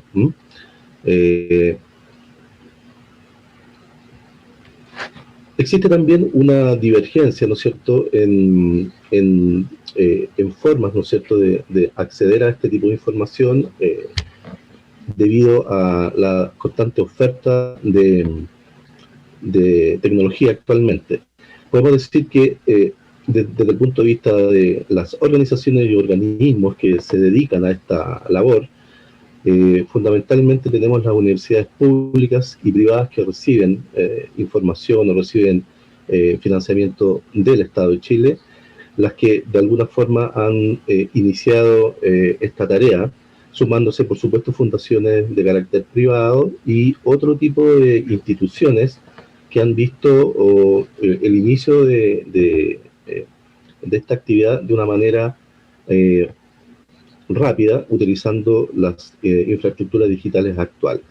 Dentro de los contenidos fundamentales que vemos en estos archivos son que están orientados a archivos audiovisuales, artísticos, educacionales y derivados también algunos de ellos en centros de documentación orientados a las humanidades y el arte. Y además al tema de lo que son los derechos humanos. Los archivos, aquí lo hemos diferenciado, lo hemos agrupado en archivos musicales. Dentro de esos archivos musicales tenemos la Mediateca de la Facultad de Arte de la Universidad de Chile, tenemos también el archivo de música de la Biblioteca Nacional, tenemos también el Fondo Margot Loyola y tenemos también los archivos fotográficos y audiovisuales que también están alojados en la sede de Biblioteca Nacional como entes que de alguna forma reflejan la importancia que ha tenido el Estado en la participación y en el uso del recurso para poder visibilizar y para poder poner en valor este tipo de materiales que por mucho tiempo quedaron muchas veces almacenados sin un adecuado tratamiento. Podemos ver que tanto la Biblioteca Nacional como la Universidad de Chile han desarrollado políticas para poder disponer de esos materiales específicamente para la investigación en el área de la música y en el área de lo que podríamos ver como la producción local de la industria musical chilena, que de alguna manera, ¿no es cierto?, ha tenido un desarrollo variable a través del tiempo. Existe también la importancia, ¿no es cierto?, de dejar visibilizado en estos archivos el accionar de las personas que han sido académicos de estas instituciones y que de alguna manera han dejado ese legado disponible para el uso académico.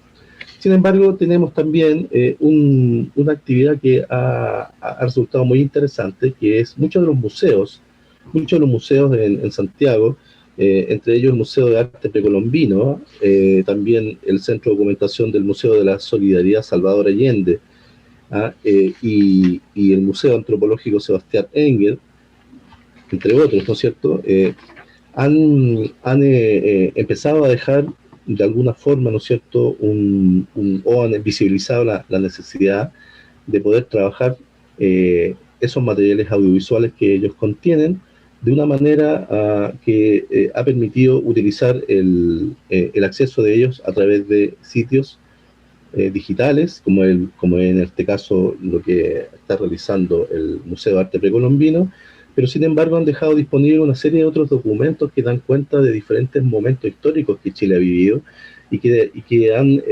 evidenciado la necesidad de poder abrirse a las nuevas tecnologías. Muchos de estos museos, como por ejemplo el Museo de la Memoria y los Derechos Humanos, que es uno de los museos últimamente, los últimos en abrir, han visibilizado y han puesto a la opinión pública toda la información que tiene que ver con las violaciones de los derechos humanos ocurridos por el Estado o cometidos por el Estado desde el año 1973 hasta el 1990. Cuenta con una estructura más o menos importante y cuenta además con un importante desarrollo en archivos orales. Ahí vemos que desde ese punto de vista, ¿no es cierto?, los museos y esta importancia, ¿no es cierto?, de generar nueva historiografía, ha dejado en evidencia que también aparecen archivos orales, memoriales y sitios de memoria que han visibilizado también los archivos orales. Entonces, a partir de esta nuevo frente de acción, nos resulta muy interesante ver que han desarrollado tareas muy importantes, por ejemplo, el archivo oral de Villa Grimaldi, que corresponde a una corporación de carácter privado, que de alguna manera ha podido dejar cristalizada la acción, que de alguna forma también es una acción comunitaria, de poner un antiguo centro de reclusión, ex cuartel Terranova, como una zona de reconstrucción de la memoria, y se ha querido a través de este archivo generar un centro para la investigación. Es curioso, yo pongo en referencia a esta actividad porque dentro de esta nueva tendencia de generar memoria que se está viendo a través de esta investigación de Riptasa, se ha tocado y se ha entrado en contacto con diferentes organizaciones que sí están haciendo los aspectos, o están desarrollando los aspectos iniciales, primordiales de la creación de estos archivos. Existe también la Fundación Memoria Viva, que podemos definir como una estructura virtual que tiene acceso de archivos orales de sobrevivientes de la Shoah, de lo que fue los campos de concentración en Europa, y básicamente tiene que ver con la reconstrucción histórica, ¿no es cierto?, de aquellos que llegaron a Chile, aquellas personas que fueron sobrevivientes, aquellos que lucharon en la resistencia y aquellos que fueron desplazados, y que muchos de ellos ya son ciudadanos chilenos. Bueno, existen archivos radiofónicos fundamentalmente, Radio Valentín Letelier, y otros centros que son definidos ya puramente como centros de documentación, que ya están utilizando el material audiovisual no solamente como un objeto de estudio, sino también como una herramienta, ¿no es cierto?, para poder visibilizar muchas comunidades, como son las comunidades indígenas y algunas comunidades excluidas. Obviamente tenemos los archivos de televisión, donde ahí aparecen dos ejemplos muy relevantes, que son, uno por un lado Televisión Nacional, que obviamente representa a lo que son los canales de televisión, y ahí yo comparto la opinión en el sentido de que el Televisión Nacional, por ser un canal del Estado, prácticamente ha sido el único que ha abierto sus puertas en relación a la accesibilidad. Tenemos el problema de que la mayoría de los otros canales de televisión, muchos de ellos que habían nacido como entes o como siendo parte de universidades, ya restringen el acceso.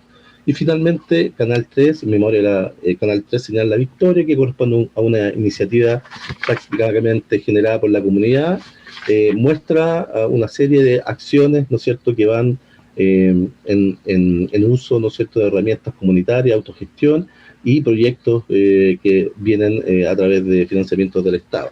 Tenemos archivos fílmicos también, que fundamentalmente provienen de las instituciones del Estado o universidades, como son la Cineteca de la Universidad de Chile, el archivo fílmico de la Universidad, de la Pontificia Universidad Católica de Chile y de la Universidad Técnica del Estado. Aquellas actividades o archivos se generan básicamente debido a que nosotros tenemos ahí un cierre de las antiguas escuelas de cine a partir del año 1973, y posteriormente, luego de llegar a la democracia en nuestro país, se reabren y empiezan a aparecer estos materiales y se genera toda una nueva forma, ¿no es cierto?, de concebir el archivo fílmico como parte de la reconstrucción histórica de nuestro país. Bueno, como conclusiones, la verdad, lamento que no se haya visto la presentación, podemos decir que el Estado sigue estando presente en todo lo que es el desarrollo y la propuesta de dejar el acceso público o de acceso a los investigadores del material. Tenemos que el 45% de las instituciones correspondió a universidades públicas y privadas que reciben apoyo del Estado, por lo tanto ahí vemos el efecto que tiene el Estado en esta acción, y también vemos que está siendo necesaria, ¿no es cierto?, una serie de acciones que tienen que ver con aclarar el concepto del derecho de autor, aclarar y diseminar también políticas que permitan una mayor inclusión de diversas especificidades profesionales en el beneficio del logro de objetivos concretos de digitalización, de acceso y de difusión del patrimonio, en este caso audiovisual. Y por otro lado, la forma, ¿no es cierto?, en que vemos que crecen cada día más estas estructuras y disminuyen los recursos para poder solventarlas. Hasta el momento hemos podido ver cómo las últimas noticias en Chile dicen de que, o indican de que se está reduciendo el recurso fiscal, y por lo tanto evidentemente que vamos a tener una repercusión pronta en el desarrollo, ¿no es cierto?, de las actividades propias de estas instituciones, que la mayoría están solventadas por el Estado de una u otra manera y que están usando también de alguna forma todos estos materiales que en algún momento quedaron apilados, quedaron guardados en las dependencias. Sin embargo, hay una gran producción nueva de materiales de audiovisuales ya generados digitalmente y que obviamente están siendo procesados y que en el fondo se está haciendo el camino, porque como yo dije anteriormente, Chile es un país que está nuevo en esta acción y por lo tanto vemos con gran sorpresa cómo las nuevas tecnologías nos están ayudando, en algunos casos a abaratar costos y a generar nuevas propuestas.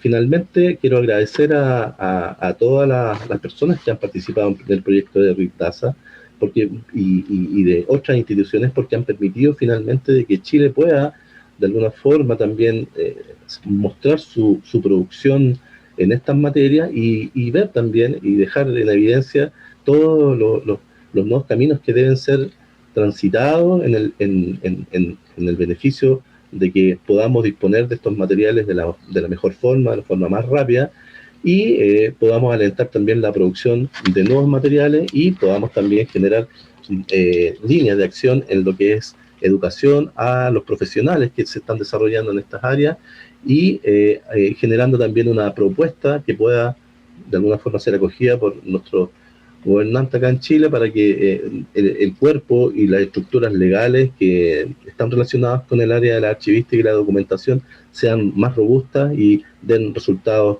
concretos. Muchas gracias. Muchas gracias, maestro. Gracias por su aportación. Sin duda es cierto que aunque este año vamos todos nosotros a sufrir una repercusión en la cuestión de los financiamientos, de los efectos fiscales, pero creo que vale la pena no dejar de lado la importancia que tiene la tecnología, la incursión de las tecnologías y este encuentro que justamente tiene una parte importante con la cuestión de la tecnología como la inteligencia artificial.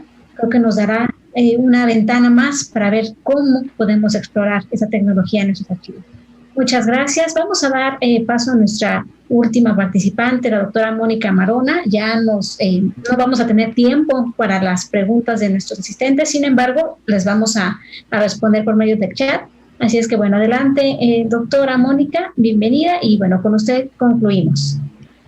Bueno, muchísimas gracias, muy contenta de este segundo encuentro de la red que tanto ha motivado estos estudios y trabajos en Uruguay. En particular, yo voy a referirme muy rápidamente al nombre que le hemos dado al capítulo para el informe de Uruguay, Preservar el patrimonio sonoro y audiovisual en Uruguay, urgencias y necesidades. En este sentido, urgencias porque ya hay situaciones que no se pueden postergar más porque los archivos, como ocurre en otras regiones y como ustedes lo han manifestado, están teniendo serios riesgos de perderse.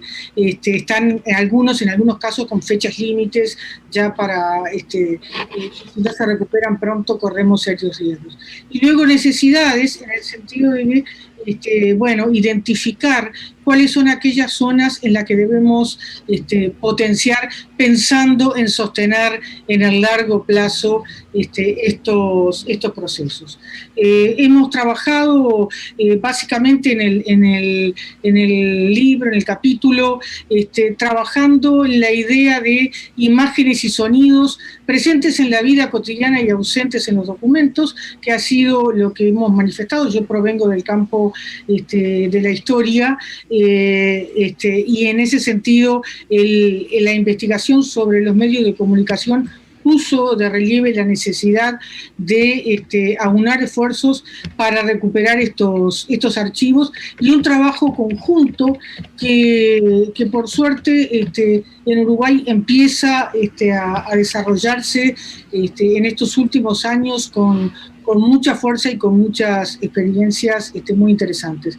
En relación a los medios de comunicación, quizá la experiencia desde la creación de 1996 de una televisión municipal que se llama TV Ciudad, que actualmente tiene una cobertura a nivel de todo el territorio uruguayo, permita ver cómo esta institución es el canal que tiene un archivo sostenido desde su creación, ¿sí? La televisión y la radio tienen muchas décadas. Ha sido un canal más reciente que ya nace con este interés público de generar un archivo, que si bien la situación actual ya digitalizado facilita, hay un buen material anterior analógico que todavía está a la espera, pero que es interesante ver no solamente cómo ha trabajado en el campo del archivo, sino que además ha tenido un reconocimiento en el 2013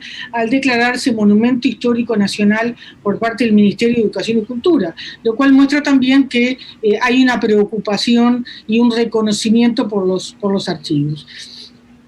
El SODRE, institución estatal al servicio de la cultura uruguaya, una institución que tiene una larga historia y que ha tenido un papel muy importante en la construcción de archivos. Actualmente Radiodifusión Nacional Uruguaya, RNU, que como es conocido, es donde se han desarrollado de la mano de Fabricia Malán, que es musicóloga, y que trabaja en ese servicio y viene desarrollando desde hace mucho tiempo un trabajo muy sostenido en relación a la recuperación de los archivos, y en esto ha tenido un apoyo en formación muy importante de la doctora Perla Rodríguez, de la Fonoteca, y por supuesto de esta integración en RIPDASA.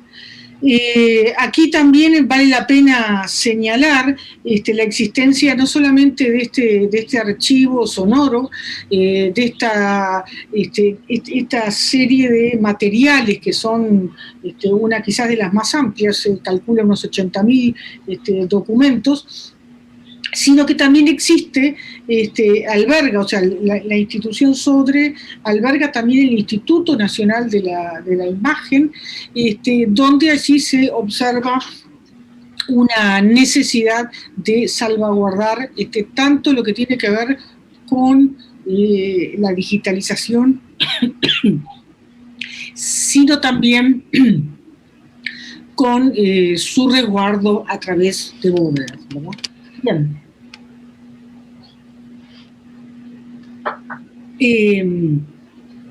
Dedicamos también un espacio a la Cinemateca Uruguaya, una institución nacida con el objetivo como archivo, ¿verdad? Y me voy a detener en la universidad como un espacio de innovación al servicio del patrimonio. Dentro de la Universidad de la República y dentro de la Universidad Católica se han desarrollado en distintos ámbitos trabajos muy interesantes y muy importantes en relación a la recuperación, a la investigación y a la puesta en difusión de este material. En este sentido, el Archivo General de la Universidad, a través del Laboratorio para la Preservación Audiovisual, conocido como el LAPA, ha desarrollado no solamente un trabajo muy importante de recuperación de piezas fílmicas, sino también ha generado innovación y formación en este campo. Y a mí eso me parece que es uno de los puntos importantes para destacar. Tenemos ámbitos donde se han desarrollado documentos para la historia de los medios y del pasado reciente, como es el caso de la Facultad de Humanidades y Ciencias de Educación, a través del Centro de Estudios Interdisciplinarios del Uruguay, con quienes trabajamos muy activamente, o la Facultad de Información y Comunicación, sobre todo en el área del patrimonio sonoro, que coordina el magíster Antonio Pereira, y con el cual ya se ha avanzado en digitalización de archivos vinculados a este pasado reciente y a la investigación. Y esto es un dato que nos parece interesante. Dentro de la universidad, tanto de la Universidad Católica como de la Universidad de la República, tanto en los distintos espacios, como en el AGU, como en la Facultad de Información y Comunicación, como en la Facultad de Ingeniería, como también el espacio de musicología, ¿verdad? Se están haciendo grandes esfuerzos de articular la investigación desde los comienzos, porque se entiende que desde que se recibe un documento hasta que este documento está disponible, hay todo un proceso que no solamente hay que conservar, sino además saber en cada etapa en qué situación está. Y en segundo lugar, que cuenta con muchos recursos para un trabajo como debe hacerse, que es conjuntamente interdisciplinario. En el caso de la facultad nuestra, de la Facultad de Información y Comunicación, el trabajo conjunto entre comunicación, archivología y bibliotecología, pero sobre todo con archivología, ha tenido un espacio bien importante. Señalábamos también el otro espacio de los ámbitos donde se preserva el acervo musical y colecciones de destacados musicólogos que en fondos que van creciendo mucho más que las capacidades para poder procesarlos. Ahí trabajamos algunos ejemplos, como es el caso del archivo Citarrosa, como es el caso de lo que es el Centro de Música y el archivo de Lauro Ayestarán, un musicólogo muy destacado, y más recientemente con la incorporación de un archivo como es el de Coriuna Rorian, que dispone de un acervo, es un centro de documentación sumamente importante, no solamente para Uruguay, sino para América Latina, por el tipo de material que allí se conserva, y que confiamos que en esfuerzos conjuntos esto se pueda desarrollar con la rapidez y la celeridad que se requiera para ponerlo a la disposición de todos. Son enorme cantidad de piezas, cartas, documentos, instrumentos musicales, etc. Bien, yo quería señalar muy rápidamente... ¿Le quedaría un minuto, doctora, por favor?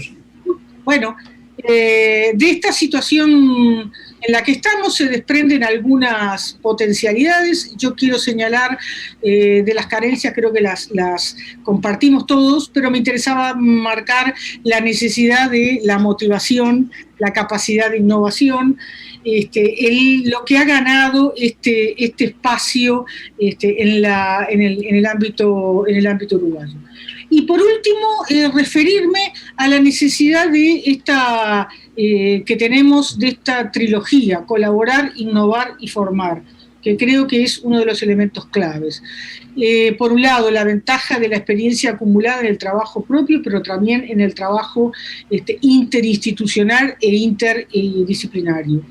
La inserción en redes y colaboración. Los webinars de RIPDASA han sido para el ámbito uruguayo una zona de enriquecimiento muy grande, de la misma forma que los cursos promovidos por el Centro de Música en este año de pandemia, que nos ha permitido interactuar no solamente con investigadores locales, sino ampliarnos a muchos más. El Centro de Música hizo una serie de jornadas enormes.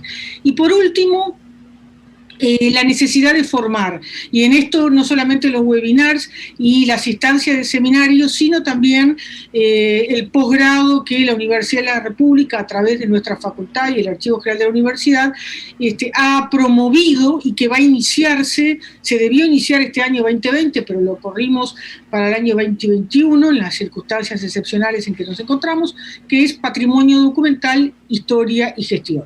O sea, este esquema colaborar, innovar y formar nos parece esencial para el trabajo.